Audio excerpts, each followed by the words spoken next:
Bueno, primeiro, gracias pola vosa asistencia. Boa tarde. Empezar dicindo que o pasado 5 de maio cumpriuse, como ben sabedes, o bicentenario do nacemento de Carlos Marx.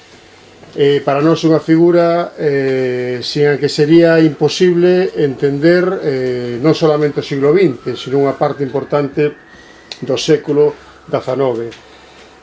Fundador do materialismo dialéctico e histórico, do socialismo científico e impulsor do movimento comunista e revolucionario a nivel internacional, o seu pensamento continúa a ser unha guía que orienta para nós as alternativas transformadoras non só aquí, sino en todo o mundo, non? Marx, sin discusión, é unha das figuras claves na historia contemporánea, un dos nomes que marcou boa parte, como decía antes, do século XIX e do século XX, cuyo legado continúa, si cabe, máis vixente que nunca. O home que primeiro deu o socialismo e con el a todo o movimento obreiro dos nosos días unha base científica, tal como ademais o retratou o seu amigo e camarada Engels, nacía o 5 de maio, hai 200 anos, na cidade de Treveris, na Renania, que estaba ocupada por Prusia, que actualmente é Alemania. Aos 30 anos xa era coautor, xunto con Engels, dun dos textos fundacionais do comunismo, que era o manifesto do Partido Comunista, e antes de cumprir os 50 xa publicaría o primeiro tomo de O Capital, obra referencial da economía política.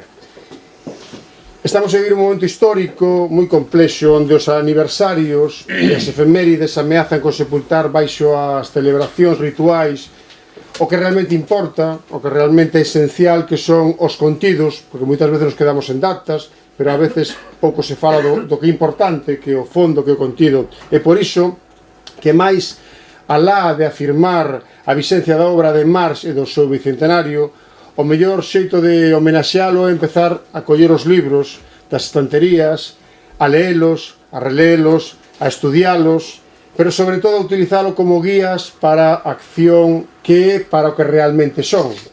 E temos que utilizalos tal como nos convocou no seu día Marx, no? Para transformar a realidade en lugar de limitarnos a describila.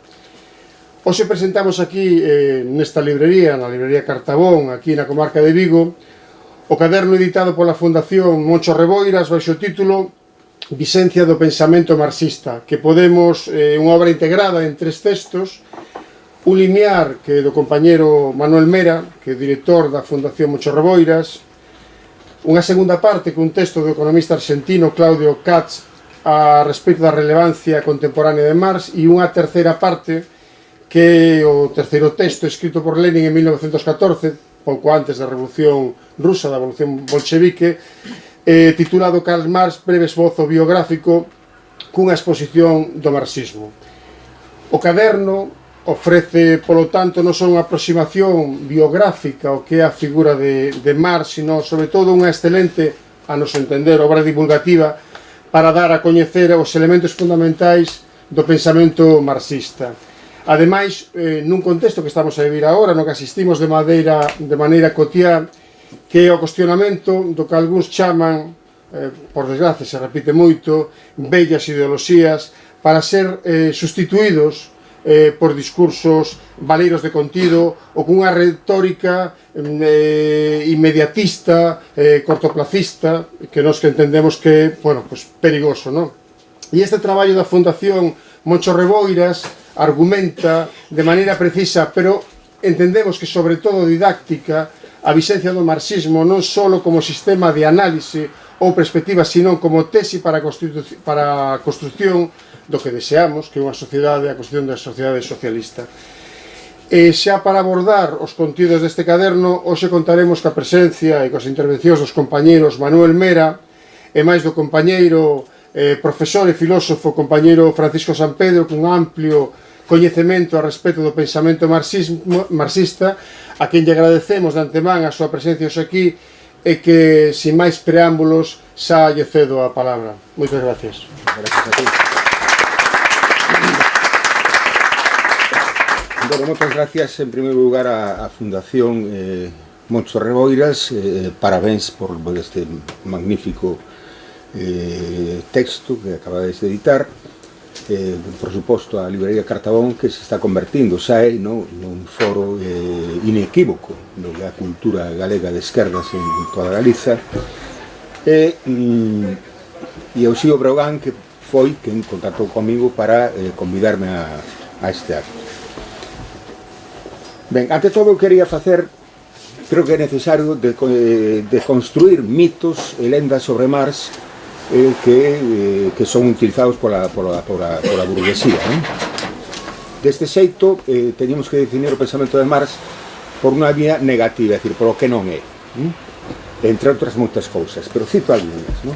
En primeiro lugar, non constitúe ningún dogmatismo en absoluto, representa contra os tópicos todo o contrario a calquera teleoloxía, a calquera fin da historia, é un pensamento antitotalitario, é dicir, como afirmación total da liberdade futura, non consiste nunha mitificación da clase obreira per se. Despois se entrará nesto diferenciando o que é clase obreira e proletariado, según penso eu, baseado na lectura de Marx.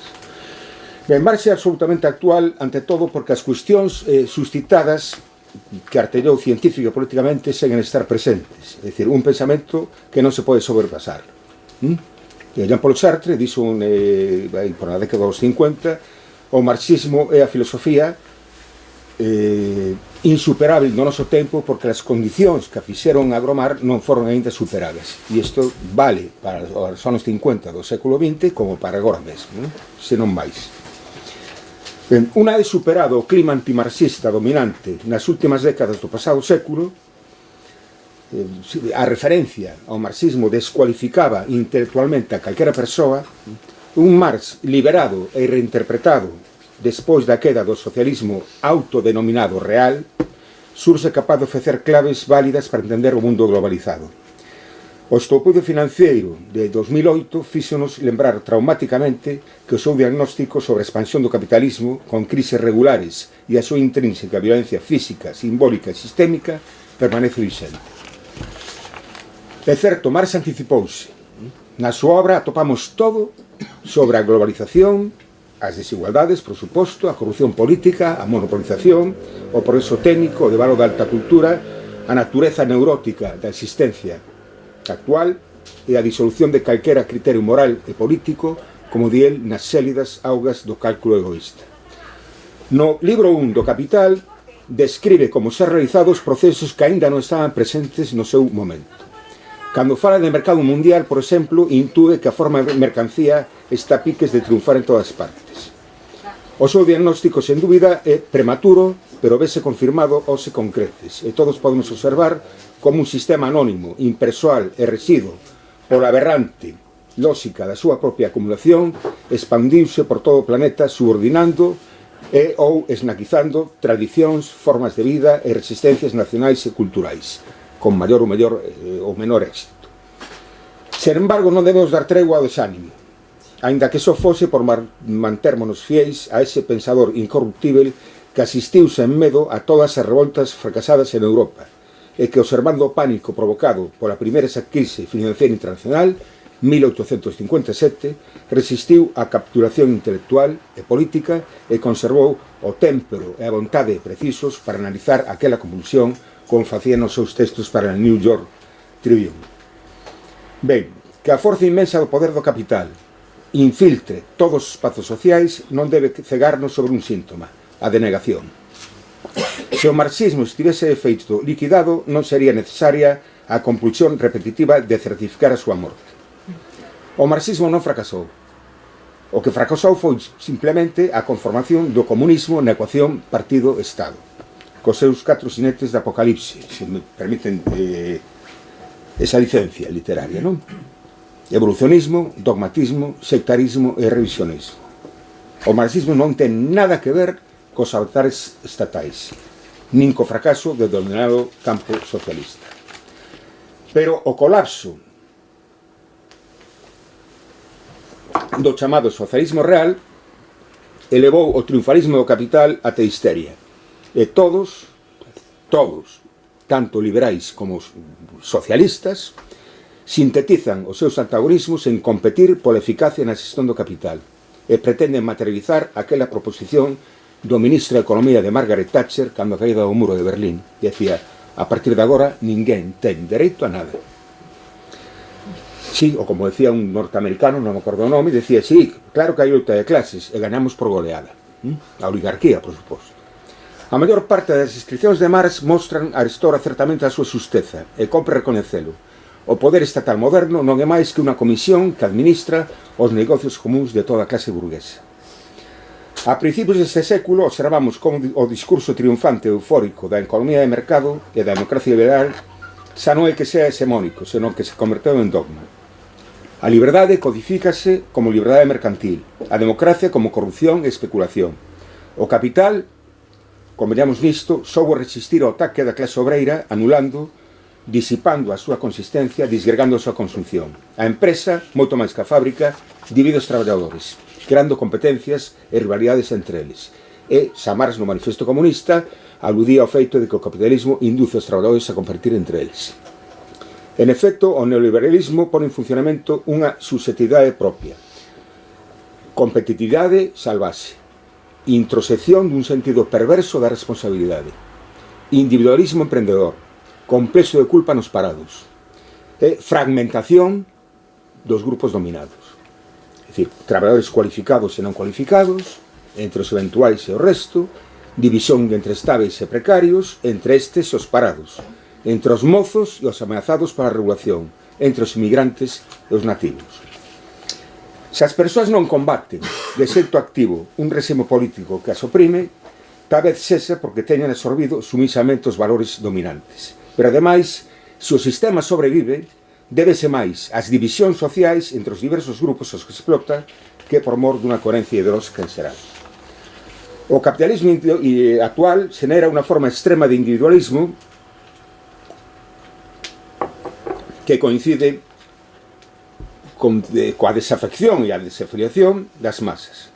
Isto vese reforzado a partir do labor continuado que comezou sigilosamente co desenvolvemento dese modo de produción nos últimos tempos na súa variante psicolóxica, xa ni siquiera ideolóxica.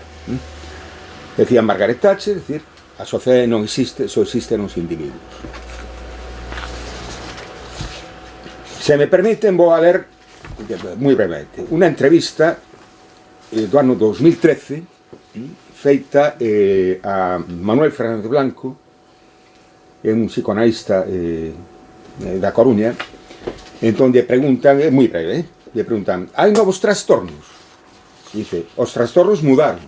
Antes o eu era escravo dos ideais. Agora vivimos unha época de individualismo e narcisismo extremo. O suxeito moderno afírmase no dereito para gozar do modo que quere.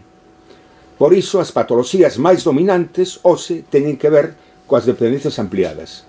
As drogas, o xogo, as novas tecnoloxías, as compras. Pregunta, estamos máis sós que nunca? Dicir, sí, é un pouco contradictorio porque o narcisismo sempre implica outro. Buscamos o reconocemento do outro para ser eu. Pero se antes opoñíase o eu ao goce ou entraba en conflicto, agora o eu exponse desde o dereito ao goce autista. Os síntomas existiron sempre, continúa, pero as patoloxías de actuar para non pensar agora son máis prevalentes. O eu clásico sufría por ser contradictorio, porque sentía o desexaba cousas inadecuadas. O eu actual é un dereitista. Repito, o eu actual é un dereitista, é dicir, teño dereito a ser como me dé a gana. E o Just Do It de Adidas ou Impossible is Nothing de Nike. E creer que todo é posible leva ao desastre. Pode ser un imperativo atroz. Antes estaba a culpabilidade por gozar de modo inadecuado, agora a culpabilidade por non gozar o suficiente. O individualismo extremo propiciou que as respostas colectivas non estean tan en primeiro plano. Comezan, pero curiosamente non son movimentos sociais clásicos, que expoñen respostas globais. Van por barrios. Os desafiados por unha banda, as preferentes por outro. Moita xente pregúntase por que non hai un estoupido social. E o que vemos son respostas autopunitivas. A maior violencia agora é contra un mesmo porque a crise desposeíu daquilo que se consideraba garantido, seguro, e ainda encima o único culpável é un mesmo. Ben, Ata aquí este fragmento da entrevista. Bien, todas as categorías predictivas de Marx vense agora plenamente demostradas. Mercado mundial, concentración do capital, triunfo do capitalismo financeiro, proletarización da pequena burguesía, especulación, etc. O primeiro que compre salientar é a convicción da actualidade e pertinencia da idea comunista neste século que habitamos.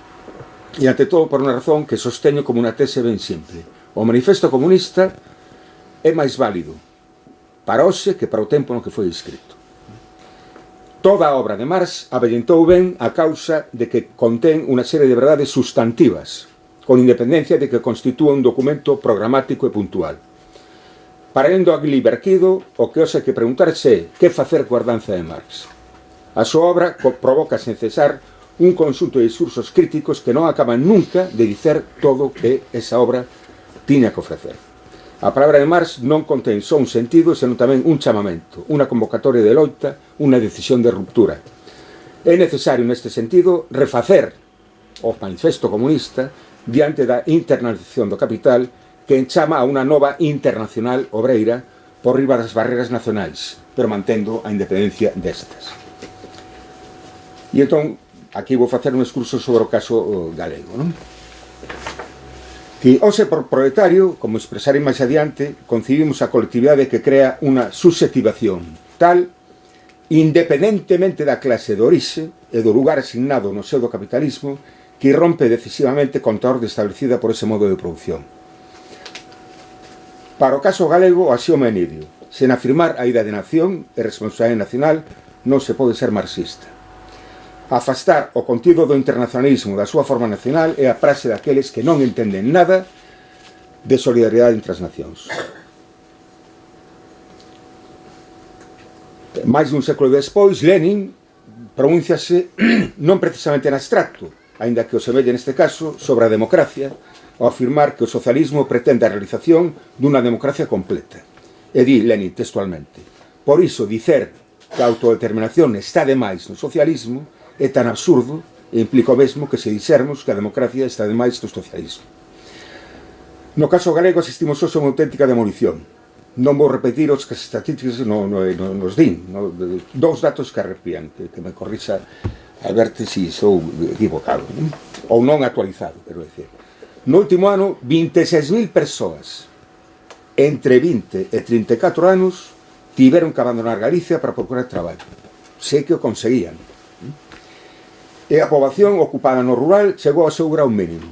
45.000 persoas, que significan a metade de fai tan só unha década. Con isto querse decir que a Galiza corre un risco grande de desertización.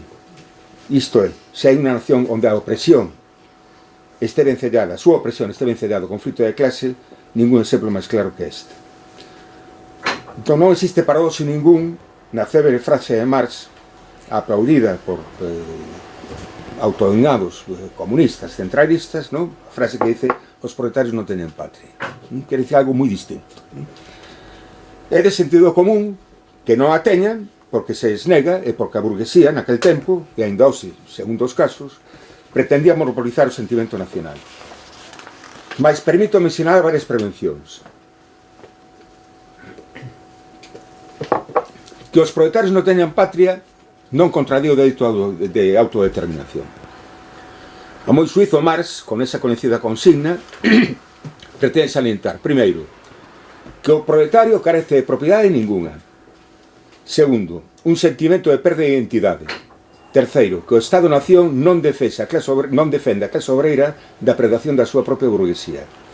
E cuarto, advertirnos, sabiamente, contra a manipulación dos sentimentos nacionais por parte da clase dominante. A directiva de Marx, segundo a cal o proletariado de cada país debe asustar contas coa súa propia burguesía, ven complementarse coa de James Connolly, o patriota irlandés admirado por Lenin, cando decía o quiz, é dicir, a cerna, non? Dun cómico erro reside no feito de que por temor a facer o xogo ao nacionalismo burgués das nacións oprimidas se beneficie non só o nacionalismo burgués mesmo, senón tamén o nacionalismo ultrarreaccionario da nación opresora. Ben, o panorama do capitalismo serodio, según palabras do filósofo maoísta francés Alain Badiou,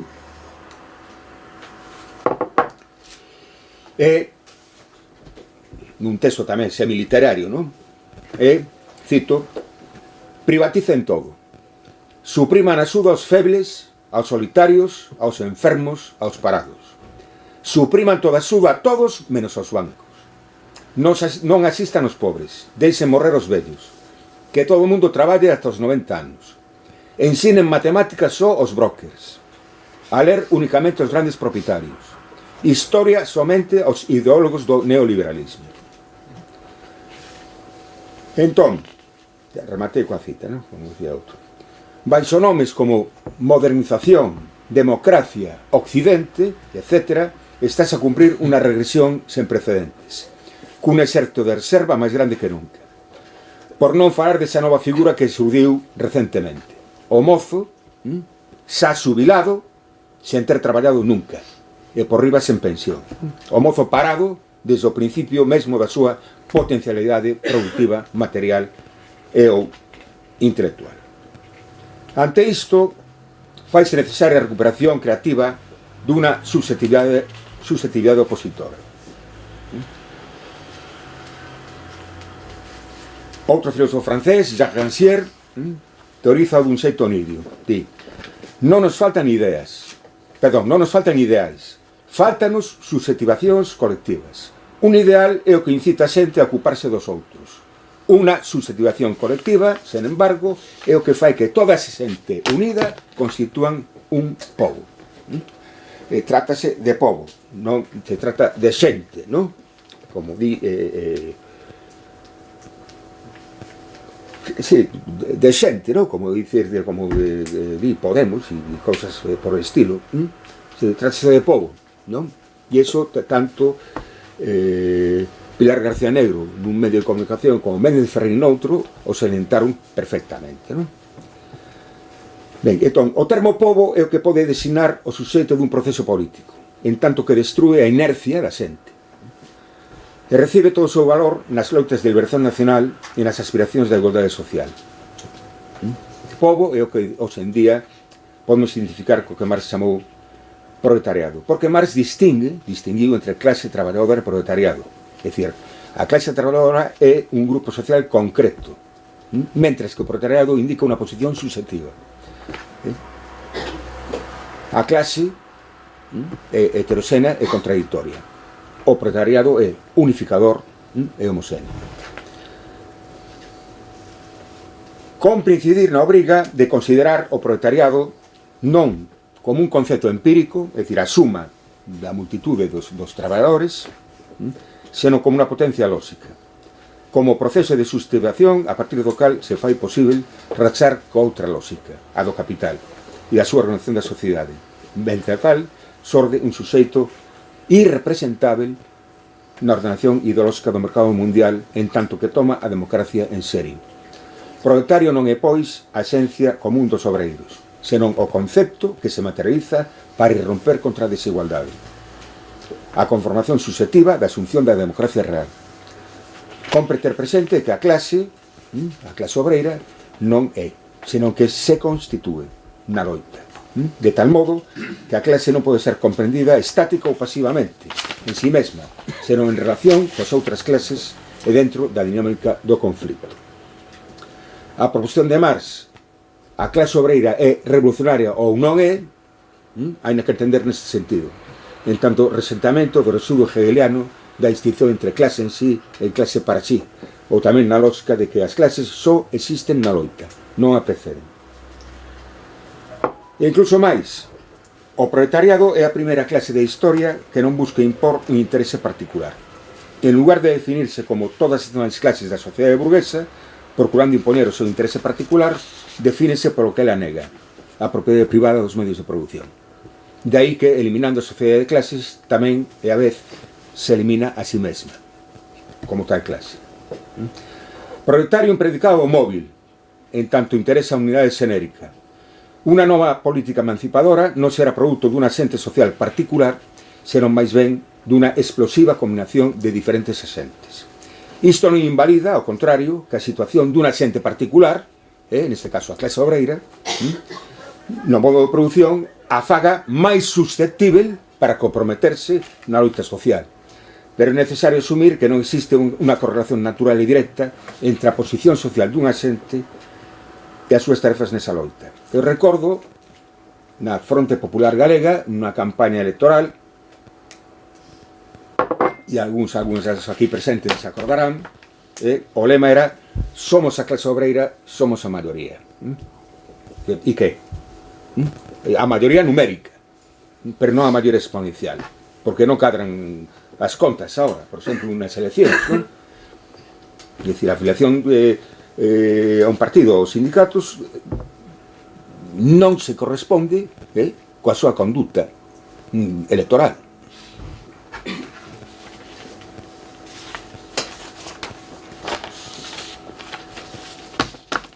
E a substitución aludida consiste tamén nunha desidentificación. Vamos a coller un exemplo deliberadamente ilustrativo, non? Obreiro ou muller son identidades aparentemente sen misterio. Todo o mundo pode ser de que se trata, non? Agora ben, a substitución política nos arrinca desa evidencia. Calquera substitución política é manifestación dunha separación, dun afastamento. Toda substitución é unha desidentificación, unha separación incluso violenta da presunta naturalidade dun lugar, que é o lugar asignado polo capital. Ao contrario de supoñer un etos, un conxunto de costumes natural, presupón unha fractura que separa o significante traballador e o significante muller do lugar que lle era asignado, da identificación que producía, de xeito que xorde un suxeito irrepresentável, como decía antes, na organización do mercado mundial e do rol de xénero. Exemplo admirável, as milicias femininas kurdas, que é unha conexión magnífica entre un suxeito político, pobo traballador e feminista, e a liberación nacional. Ben, o comunismo non fracasou de considerarmos que ten a súa vixencia diante de nós, e non detrás. Que arestora sí que é unha idea nova en Europa e no mundo. Debemos partir dunha esperanza que non de unha ilusión, a certeza dunha constancia.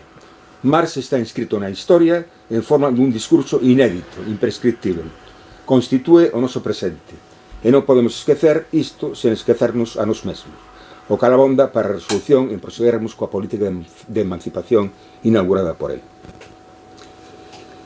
E mesmamente, aínda que só fose por razóns de dignidade, compra acordar que o objetivo segue a ser para os comunistas exactamente igual ao mesmo que o descrito por Carlos Marx: compromiso total coa democracia e cos dereitos humanos reais e non só formais. En todo caso, o marxismo non promete a perfección humana, un reino de leite e mel, ¿no?, como se decía na Biblia, senón unha sociedade menos opresiva, injusta, explotadora, máis libre, na que teríamos que continuar lidiando con certas miserias humanas. En definitiva, Marx foi un inimigo da utopía polo ben da realización da mesma. Para rematar, unha consideración sobre esa susceptibilidade proletaria, a que aludí antes, concretamente sobre a organización.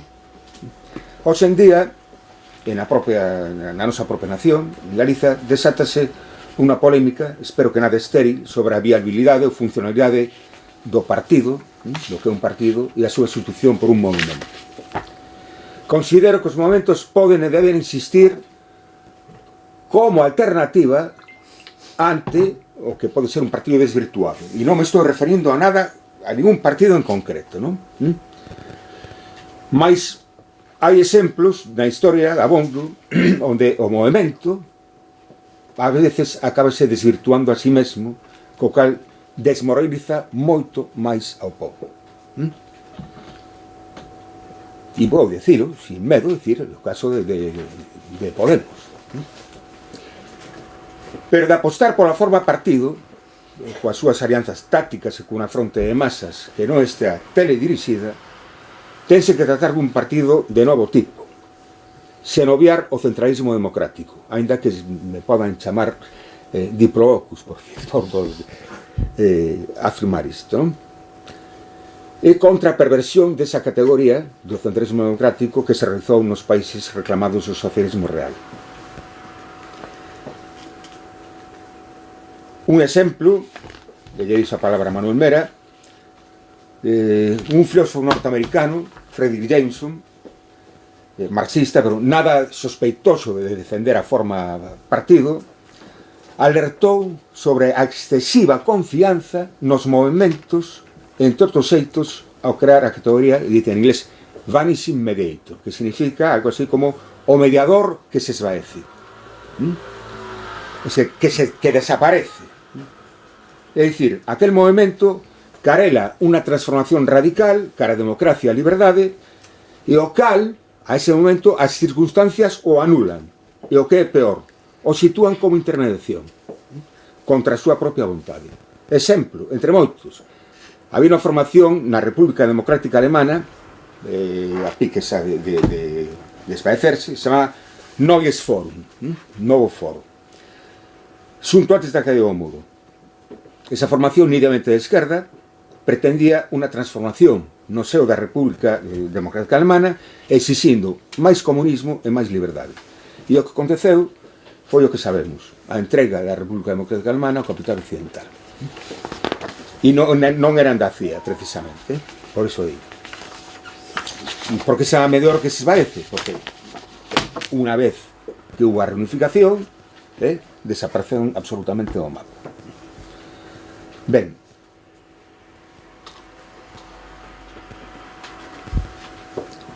en resumidas, eu, entre outros, me apetece facer unha recomendación. É un libro de un autor británico chamado Ben Jones, que se chama, o título é significativo, sintomático, se chama A demonización da clase obreira.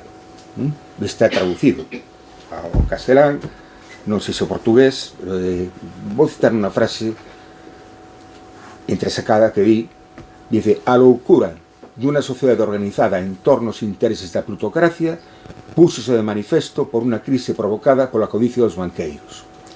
Pero os traballadores tense organizado sempre para defender os seus intereses, e por moito que se ignore, volverá a facelo.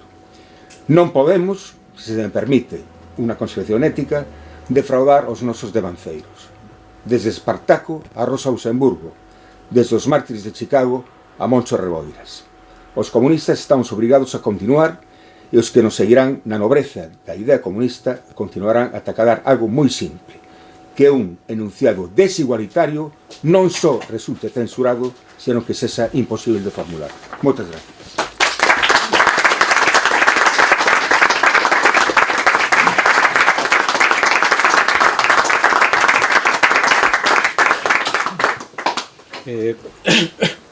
Boas noites, compañeiras, amigos e amigas.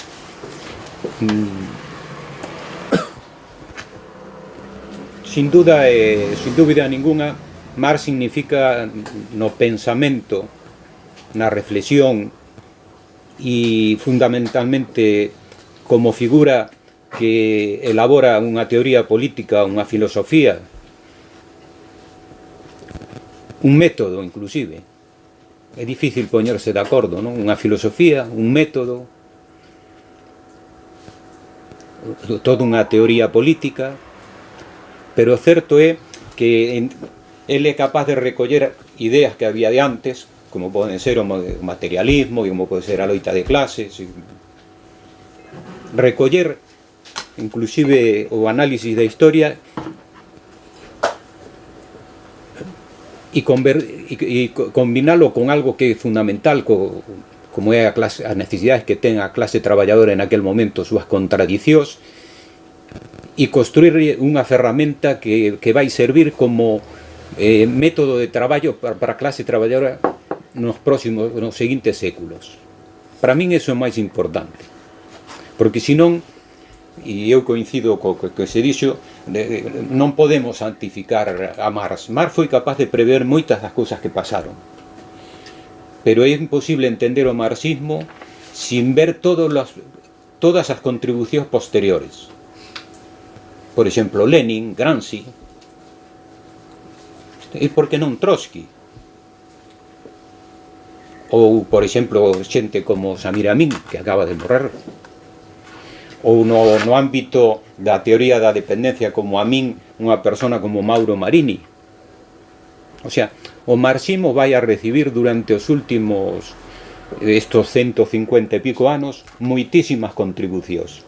que non rachan con toda aquella teoría política ou a filosofía do marxismo, pero que son contribucións en función de distintas realidades, de distinto momento histórico,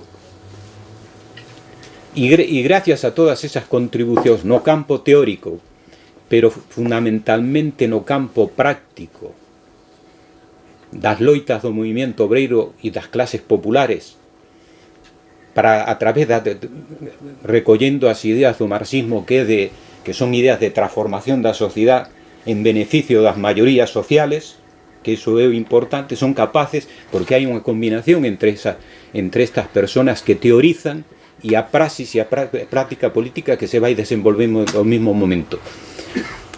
E iso é fundamental na teoría de Marx, porque se cadra para min o máis importante do marxismo son varias ideas. Unha idea, ver as cousas movendos, ver os procesos históricos, entenderlos que esos procesos históricos non son solamente loita de ideas, sino que hai suxetos sociales, loitas de clases.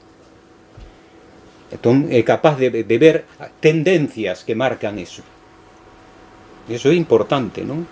O sea, que as cousas non son unha foto fixa, que teñen unha evolución. E sabemos que tamén teñen avances e retrocesos.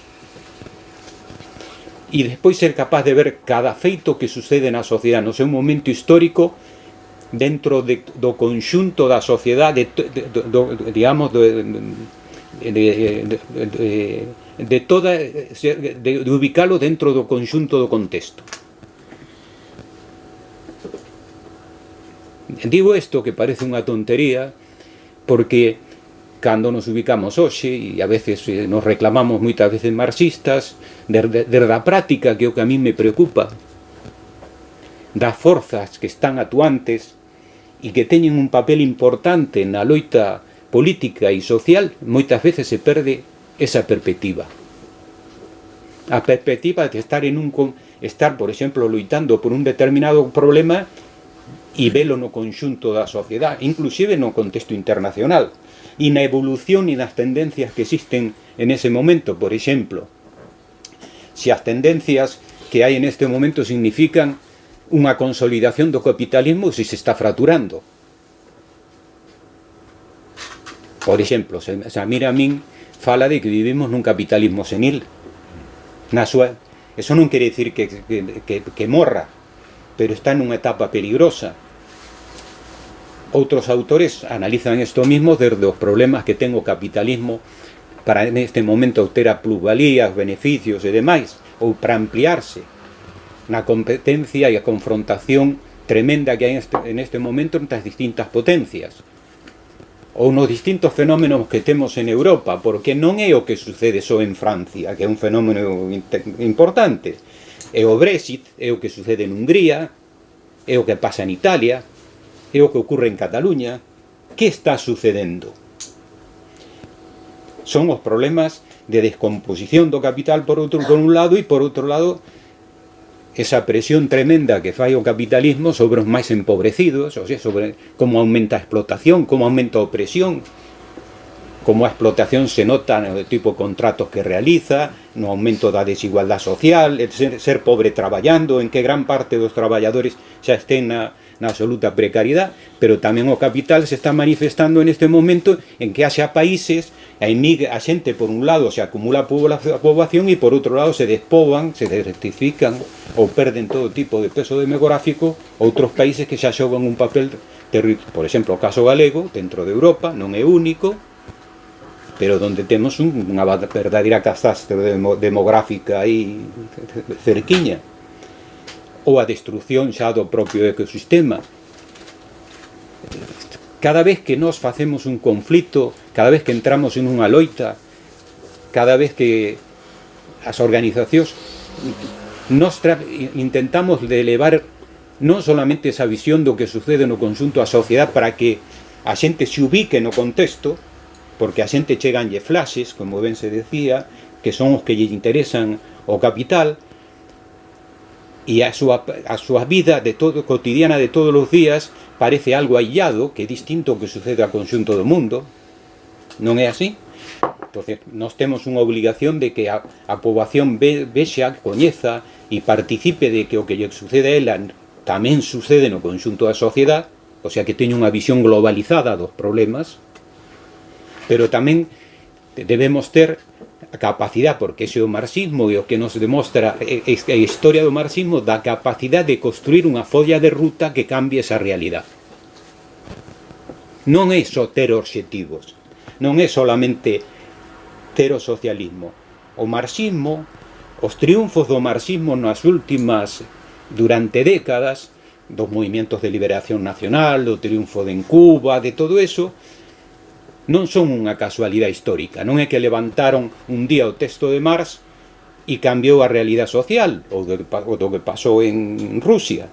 En algúns lugares se ganou e noutros se perdeu. E onde se ganou, se acumulou conocimiento para a clase traballadora, para os movimentos de liberación nacional, para que aprendamos deles de cales foron, como trataron as ideas incorrectas e como trataron as ideas correctas. E entre as ideas correctas que hubo en casi todos esos países que normalmente tiñan unha folla de ruta. Porque é unha guerra isto. Se analizades fundamentalmente toda a construción que se vai é unha guerra no debate das ideas, unha guerra na afiliación, unha guerra de participación. Por eso todo o que significa cuestionar aqueles partidos políticos que teñen unha actitud sectaria, que non dan protagonismo e participación e que eso levan o conxunto da sociedade, eso é unha postura totalmente antimarxista e pouco ten que ver co centralismo democrático. Porque o que é fundamental nunha organización marxista é a participación. Porque hai que ganar a batalla das ideas, porque hai que ganar a batalla da sociedade, porque hai que ganar a guerra. E non se gana a guerra se a xente, se a masa social, se todo o mundo non sabe, non está disposto aos maiores sacrificios, e para iso a xente ten que ter participación. Entonces, para min, porque é outra parte do tema do que ten que ver co marxismo, é moi importante todo iso. Cales son os métodos de traballo, cal é a folla de ruta, porque do que non queremos e do que queremos conseguir, eso é facilísimo. Eso escribimos nun papel. Non queremos el capitalismo, é malo, non sei, que queremos? Socialismo, que é un mundo millor. Listo, xa está. Pero hai que construir a folla de ruta, hai que construir o mensaxe, hai que construir o discurso, hai que construir a organización, hai que construir a participación e hai que construir o debate das ideas de tal maneira de que seamos capaces de chegar á sociedade non desde o final, sino desde o principio, desde aquelas ideas que compaxinen con contradicións que esas persoas teñen en este momento, co que viven máis agudo, co que é o punto débil do sistema. O sea, por exemplo, aí en Francia, onde empezou a idea? En este último conflito no carburante. Foi capaz de recoller unha masa social moi complexa. Pero hoxe xa non están no carburante. Porque é dialéctica a relación. Porque en menos de 2 semanas ou casi un mes, as ideas xa pasaron do carburante ao salario mínimo, ao euro, a que non queremos Europa. O sea, o marxismo o que nos enseña é como construímos o cambio. Marx o di no manifesto, non se trata, dentro do marxismo hai varios debates.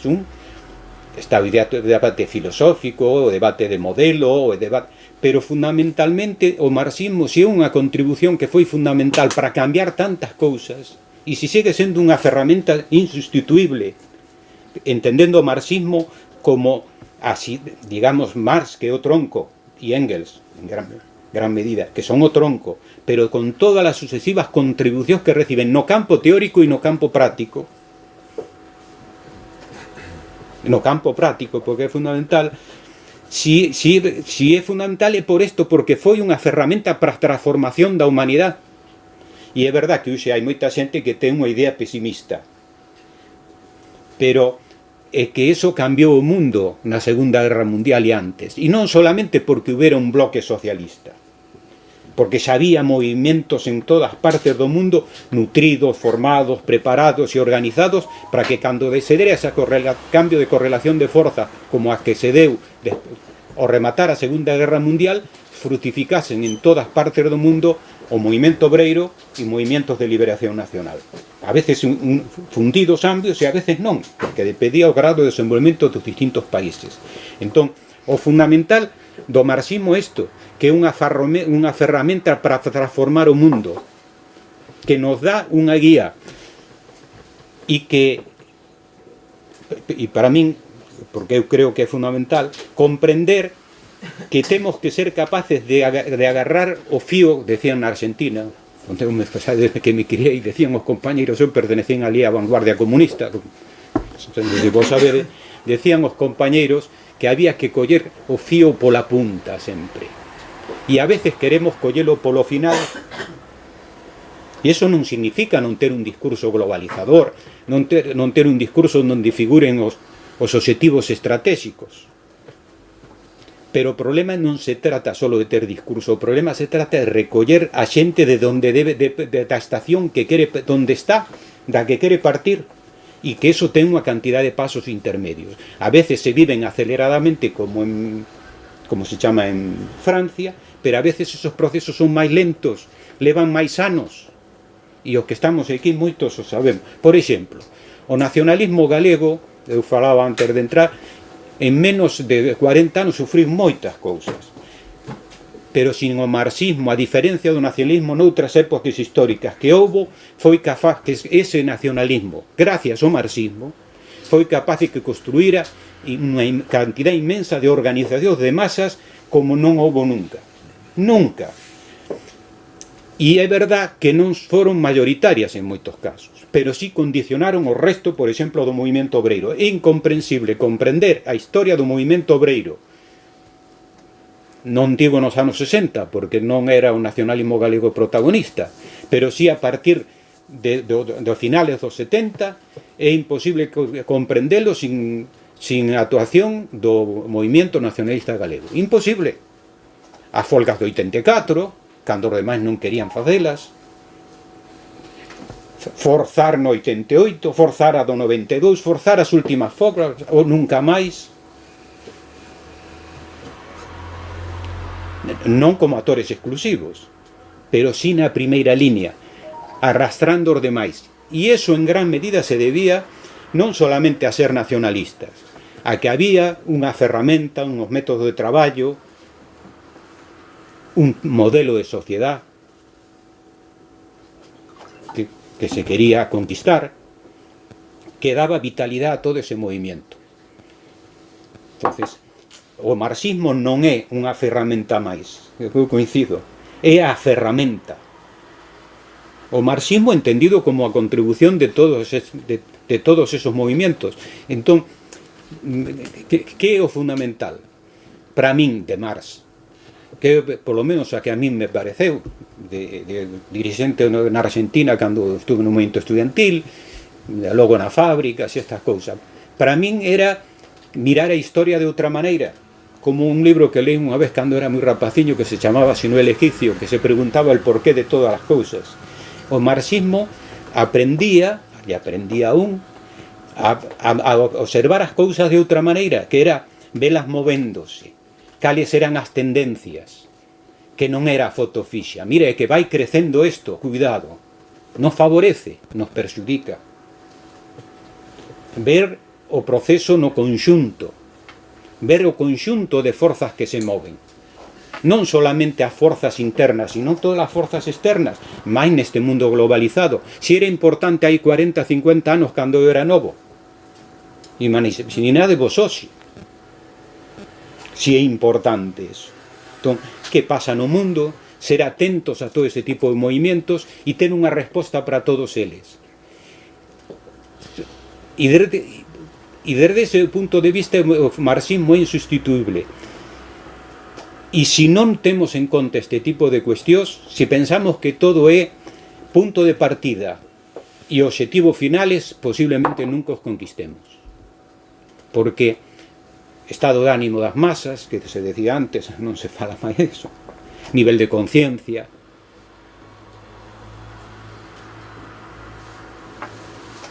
folla de ruta, que decía antes, métodos de traballo, participación, debate político. Cando facemos un conflito, os compañeros do sindicalismo e de outros, ao final do conflito, analizalo, ver os resultados económicos, pero cantos afiliados máis temos? En canto aumentou o nivel de conciencia? En que axudamos para que aumentara? No debate posterior, do que fixemos ben, do que fixemos mal, como actuaron nosas forzas, como actuaran os demais, para que todo o mundo aprenda política. Esa é a diferencia que hai entre, marcaba antes o compañeiro, entre que a clase traballadora sea suxeto político a que simplemente sea un suxeto social. Non sei. Esa é a diferencia. Que ao final ten conocimientos, ten ferramentas. Algunos van a utilizar, outros non. E ter proxecto. A xente sabe que a veces un non ten capacidade e forza suficiente para conseguir o obxectivo final. Non hai por que renunciar, pero ter obxectivos intermedios non significa claudicar. A xente entende esas cousas, porque é tan lista como nós. Os sectores populares son tan listos ou máis que os direitos, son igual que nós, e se nós os entendemos, eles tamén os entenden. Entón, todo eso que para mí é moi importante, se cadra un libro maravilloso que facer de Lenin, donde é capaz de comprender aqueles que queren correr moito, el ultraizquierdismo, e aqueles que se quedan no economicismo, que é unha das grandes contribucións ao marxismo, non? Entonces, se cadra ese tipo de cousas debían ser máis de reflexión diaria de todos nós. Contamos con as ferramentas suficientes, están pasando cousas no mundo, aquí ao lado, e por que non pode? Non está o mundo, non está a historia do mundo terminada, nin está todo, non está. Si cada 2 días o de Francia o demostra, pero hai 2 ou 3 anos pudo ser en Grecia, ou non. Entonces, combatamos as ideas liquidacionistas, utilicemos adecuadamente o marxismo como ferramenta de transformación social. É máis que eso, pero bueno, si somos, leamos o que hai sobre tanto sobre o marxismo como sobre distintos conflitos e demais, e sobre todo conozamos ben o terreno sobre o que estamos. E somos, é verdad, vos sabedes que son unha persona nacionalista, me viñen da Argentina por eso, pero somos unha nación dentro do mundo, e a nación é o povo. Non sei se a nación é noso povo, e se queremos construíla, temos que construíla con él, e fundamentalmente que as clases mayoritarias, que son as clases oprimidas. Por aí quería terminar aquí, porque senón, para min eso é o marxismo. Bueno, é moito máis que eso, pero para mí, desde hai moitísimos anos, me axudou enormemente, e axudou os partidos políticos en que estaba a poder transformar a realidade social. E sigue sendo, por eso, entendo eu, unha ferramenta fundamental para cambiar a nosa realidade e a do resto do mundo. E, bueno, moitas gracias.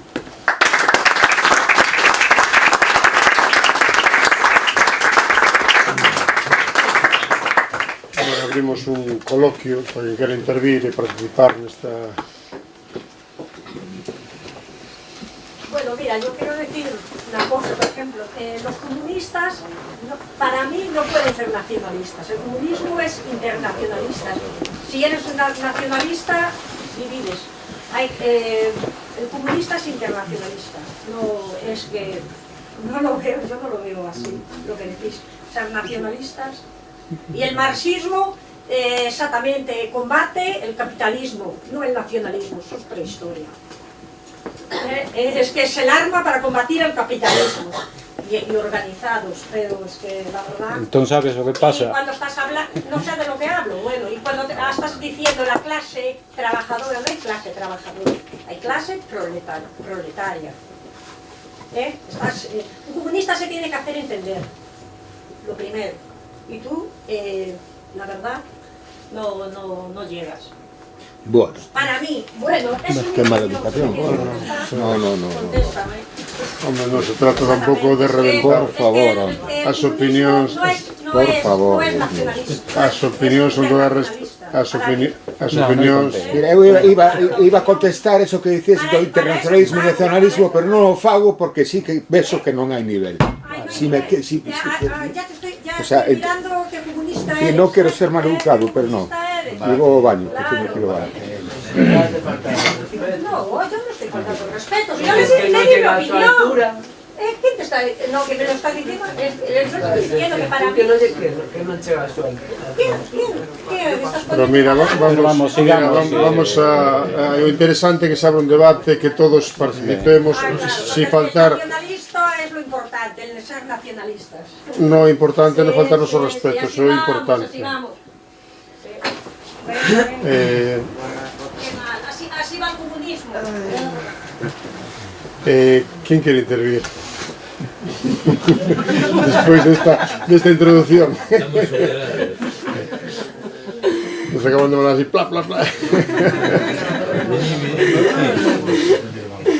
Bueno, é unha opinión máis, tamén. Obviamente non se falta, Habrá cada un que opina deixar, cada un. claro, pero pasa que creo que confundiu o tema con faltallas. Se ela se cree máis capacitada que os demais, debía estar ela aí. Pero bueno, non lle demos Pero bueno, importancia, non? No, que pasa que o que é tremendo que ela non conoce, insulta sin conocer. Porque no meu caso concreto é que eu militei na Argentina e son galego e militei ali, fixen internacionalismo, porque non militaba solo no nacionalismo galego, militaba en vanguardia comunista na Argentina, e me arriscaba un pouco na ditadura. Entón, claro, falar de ser comunista e internacionalista, pero eso hai que probalo na práctica, porque o marxismo é práctica. Entón, é mellor non facer caso, eu digo así. É a primeira vez que ven e sempre queda contra o nacionalismo, sempre. Bueno, Entón pues, eu xa non lle quería abrir a porta, que se está dicindo non. no. A culpa foi túa. Xa me parecía a mí. Escoitaste, verdad? Que estaba gritando. Eu non, vamos a ver, eu considero que a xente pode ser un non nacionalista e pode ser un non comunista, eso ninguén lle obliga. Ahora é que escoitar aos demais e nada máis. O único que digo é ter cuidado, porque a veces cando fai valoración sobre os demais se equivoca, porque non conoce a súa historia. Por exemplo, a muller non digo nada, pero non conoce a súa historia, non a conoce, escoitei aquí. Eu neste caso, se escoitan meus compañeros do outro lado, dicen, bueno, se pasan un pouco, porque se equivocou, se yo di a outro, pode ser, pero no meu caso, un pouco raro, non? Bueno, sí. Igual. Pero a tese que ela, non, chamamos de tese, non? Ese abrupto que fixo como se fora unha tese.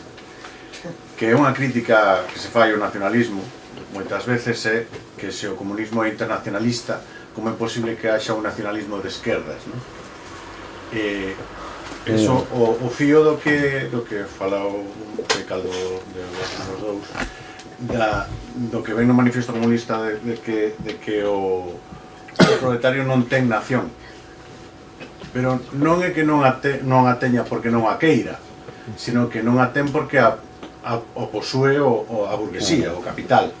Entón, o nacionalismo aquí entroncaría en que cada pobo, ¿no? O fío do que decías ti do pobo, busca ter a súa nación propia poseindo esa nación. Que Marx non nega, inclusive a internacional, é que hai unha internacional que noutros países non é a mesma. Que en vez de falar de, hai que falar proletario do mundo, noutros lugares fala nación do mundo, etc. Hai outra internacional, de retiro. Por exemplo, na Argentina internacional, que non se lles pode acusar de nacionalistas en ese sentido, que se cante outra. Pero, bueno, Eso non o digo eu, o di Lenin ou di outras cousas, o sea que sobre eso hai moito debate, inclusive un debate moi duro con distintos criterios sobre ese tema entre Lenin e Rosa de Luxemburgo. O sea, hai un debate que está aí. O problema é se o nacionalismo é excluinte, porque normalmente hai xente que a mí me parece ben que se negue o dereito nacional, pero tamén que se negue o español. Claro, entón nos unimos todo o mundo, porque non? Povos do mundo se unen, desaparecen as nacións. Eu creo que estamos aquí que somos nacionalistas encantados. O problema é que a trampa é outra. A trampa é os galegos non poden reivindicar a nación e quedan as que están. Entonces, esa é a trampa. Entonces, claro, esa trampa non, porque esa trampa nos últimos centos de anos significou, no noso caso concreto, primeiro que sendo un país rico, porque somos ricos, temos coste e demais, estamos empobrecidos. Xugamos un papel periférico e atrasado, non atrasado respecto de couso, pero si atrasado si ti miras a economía mismo galega actual, por exemplo, é verdad que posiblemente nós teñamos en este momento que o diñeiro do Estado que chega a Galicia vía fiscal, o sea, os impostos, que recibamos máis diñeiro do que pagamos, pero ti miras as exportacións de capital vía privada e a exportación de beneficios vía privada e que todo eso queda por eso temos unha situación tan demográfica tan tremenda, porque a xente ten que marchar porque o diñeiro non se invirte aquí sino no exterior, no resto do Estado e no resto do mundo, e isto ten unhas consecuencias sobre a poboación, a falta de emprego, a falta de traballo, porque se fóramos tan ricos e viviramos tan ben e todo o demais, a realidade sería outra, máis comparable. Somos o único que nos pasa isto en Europa? Non, non somos o único país que lle pasa iso. Inclusive lle pasa a algún país formalmente independiente. Pero bueno, mal de, como dicen, mal de moitos, en fin.